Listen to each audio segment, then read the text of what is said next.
Hey everyone, it's Chris Pistorius with another dental growth hack. Today we're talking about one of the simplest, most profitable things you can do in your practice, following up with potential patients who didn't schedule on their first call. Here's the truth: most dental practices lose between 30 and 50% of potential new patients simply because they never follow up. Someone calls, they say they think about it, and that's the end of the story. But here's what the data shows: around 40% of people who don't schedule on their first call will schedule within 48 hours if someone reaches back out. Think about that.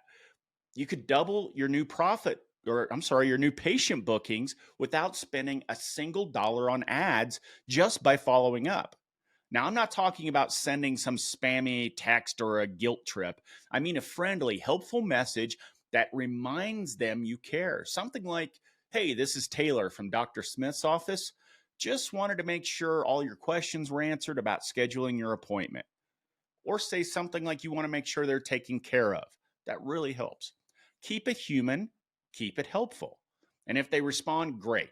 If not, add them to a long term nurture campaign that checks in once in a while.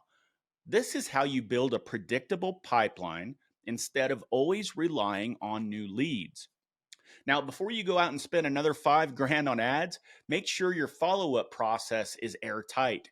It's the lowest hanging fruit in your marketing, and it's sitting right inside of your call logs. So that's your growth hack for today. Fix your follow up before you fix your funnel. I'm Chris Pistorius, and this is the No BS Dental Growth Podcast.